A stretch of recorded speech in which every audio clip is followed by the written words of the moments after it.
Imagina você fazer uma única operação e lucrar US$ 1 bilhão. Essa é a história que eu vou contar para vocês hoje do trade de US$ 1 bilhão. Então, seja muito bem-vindo a mais um vídeo aqui no meu canal. E se você não for inscrito, se inscreva para não perder novos conteúdos. Curte esse vídeo, comenta se você gosta de conteúdo como esse. E agora, roda a vinheta antes da gente ir pro vídeo.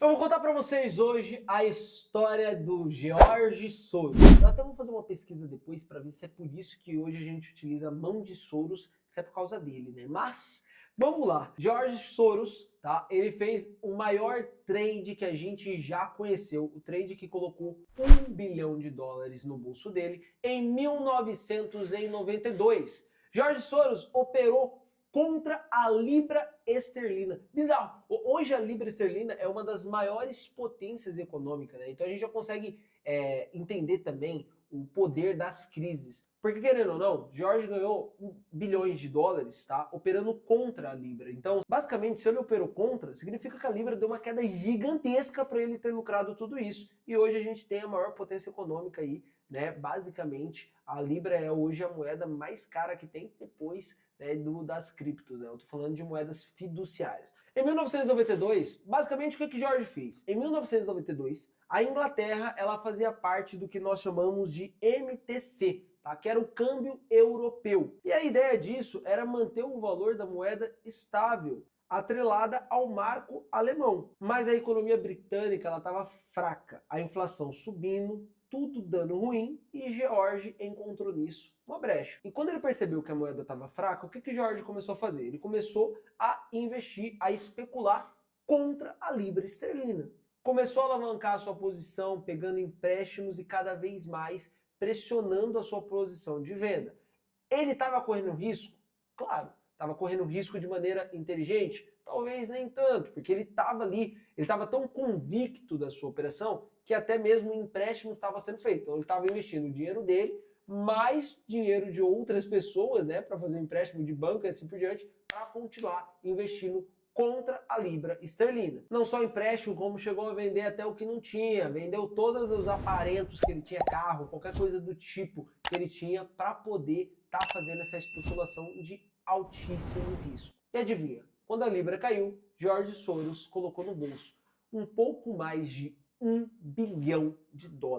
Um único trade colocou no bolso dele US$ 1 bilhão.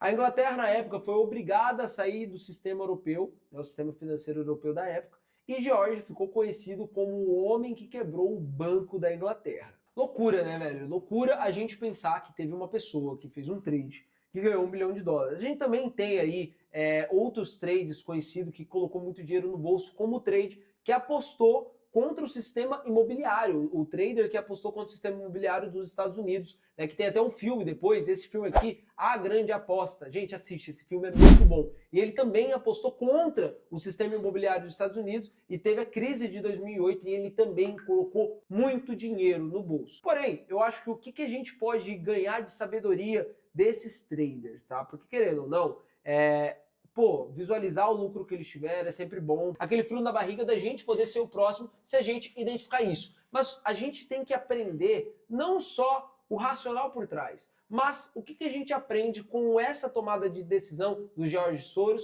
ou do trader que fez ali a operação contra o sistema imobiliário de 2008 dos Estados Unidos. É o raciocínio que ele usou por trás. George, ele não foi impulsivo, tá? Vamos lá.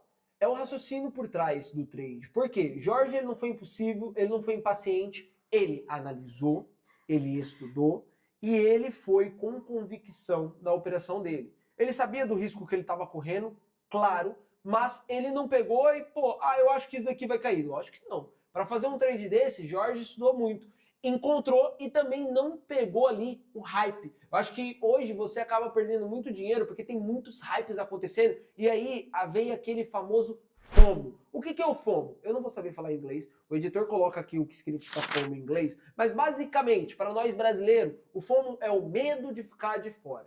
Então tem muitas coisas acontecendo que as pessoas ficam com medo de ficar de fora e acabam investindo até mesmo sem saber sobre o que está investindo e aí acabam perdendo dinheiro. Não foi o que o Jorge fez. Jorge estudou. Enquanto estava todo mundo ali eufórico, achando que estava continuando, que iria continuar subindo, da mesma maneira também que o trader, onde ele estava indo na contramão contra todo mundo, que estava vendo o mercado imobiliário dos Estados Unidos subindo, ele encontrou a brecha e encontrou o que poderia fazer com que quebrasse aquela estrutura e soube especular no momento correto. Tomou a decisão e efetuou, agiu. Porque muitas das vezes, eu vou falar, já aconteceu até mesmo comigo, cara, quantas vezes, pô, eu tava vendo que algo ia acontecer, tava estudando, só que o medo ali, como eu tava iniciando, me segurou e não me permitiu agir. Talvez é isso que esteja acontecendo com você também. Então a gente tem que pegar esses traders de sucesso e aprender com eles. Aprender o raciocínio, a forma que eles lidaram com toda a situação e pressão, porque você acha que enquanto a Libra não derretia, você acha que ele não se sentiu pressionado de sair da operação, mas ele se manteve calmo. E eu vou dar um exemplo pessoal. Primeiro, eu comecei com muito pouco, tá? Quando eu comecei ali a operar, eu comecei com uma banca de R$60. Meus primeiros investimentos foi R$60. As entradas eram de R$2 e eu comemorava cada entradinha. Mas aos poucos eu fui entendendo o racional, porque enquanto eu tava ali afobado em querer fazer dinheiro com o mercado, eu só perdia. Enquanto eu tava ali afobado pela ganância, meu Deus do céu, eu só perdi dinheiro. Então eu comecei a ser uma pessoa mais paciente. Eu comecei a entender o racional por trás das minhas operações. Tudo que eu faço até hoje, eu sei exatamente o porquê eu fiz. Como assim? Quando eu faço uma entrada de compra, eu sei o porquê eu comprei. Quando eu faço uma entrada de venda, eu sei o porquê eu vendi. E isso me possibilita estar tranquilo, com paz de espírito sobre a minha decisão. E agora eu vou até citar um exemplo também sobre os meus investimentos. O fato de você comprar algo que você, aqui diferente de day trade, mas investimento, o fato de eu comprar algo que eu sei o porquê eu estou comprando, faz total diferença. Vou dar um exemplo. Eu entrei no mercado de criptomoeda tarde, comparado a quem entrou em 2015, por exemplo. Eu entrei em 2020, 2021 e comecei a estudar, antes de começar a investir, eu estudei muito, tá? E aí o que aconteceu? Eu entrei no Bitcoin quando o Bitcoin bateu $40 mil, tá? Eu vi o Bitcoin ir a 60, realizei um certo lucro, não tudo, e aí o mercado começou a derreter. E a gente viu o Bitcoin nesses preços aqui, ó. Bitcoin bateu $16 mil. Só que, diferente de muitas pessoas que perderam dinheiro porque estavam com medo da situação e não estudaram e não tiveram paciência, eu entendi e visualizei uma oportunidade. E enquanto o mercado estava caindo, eu comecei a comprar mais. E o meu preço médio no Bitcoin, quando o Bitcoin bateu $16 mil, o que é o preço médio? Exemplo, você comprou a 40 mil, depois comprou a 30 mil. Vamos colocar que você comprou R$1.000 a 40 mil e R$1.000 a 30 mil. O seu preço médio é 35 mil. Porque você comprou 2 mil, é como se você tivesse comprado R$2.000 a 35 mil. Então, o meu preço médio em Bitcoin, tá, quando ele bateu $16 mil, foi mais ou menos $25 mil. O meu preço médio em Bitcoin foi $25 mil.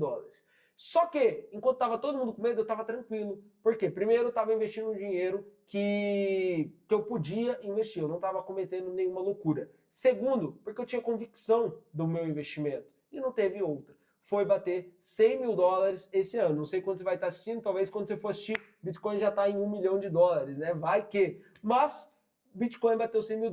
Então, o fato de eu ter tido paciência fez com que eu lucrasse até o momento 4 vezes mais do que o pessoal que se assustou e acabou perdendo. Então, assim, a gente tem que analisar o racional por trás desses trades. E agora, time, eu convido você a tomar uma decisão também, tá? E agir de maneira sábia, porque às vezes você está entrando agora e às vezes você nem entende sobre o mercado financeiro. Primeiro, comece a estudar, tá? E eu vou te convidar a, é claro, se inscrever aqui no canal para não perder nenhum conteúdo e já ir ganhando conhecimento dentro desse mercado. Vou convidar você também a participar do meu grupo do Telegram. Lá no grupo do Telegram eu te ensino tudo sobre day trade e eu coloco na prática. Você vai ver na prática eu fazendo as minhas operações, tomando as minhas decisões, sabendo lidar com as minhas emoções diante do mercado. Eu tenho certeza que você vai crescer muito fazendo isso, né? Vendo eu praticando e replicando o que eu faço.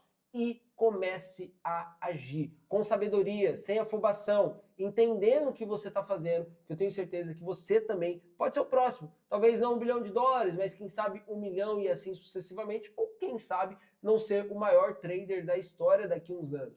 Tudo vai depender de você, do seu estudo, do seu conhecimento e da sua decisão de agir. E aí, curtiu esse vídeo? Quer que eu traga mais conteúdos como esse? Comenta aqui também, pô. Curte também para que o nosso conteúdo chegue em mais pessoas. Compartilha com um amigo, compartilha no grupo do Zap, tá? Se inscreve no canal se você não for inscrito. Me segue em todas as redes sociais, Claudio Zaed em todas elas. E não esquece de entrar no grupo do Telegram, que é gratuito, e participar das minhas lives. Tamo junto, obrigado por ter assistido o vídeo até aqui e até o próximo conteúdo. É nóis!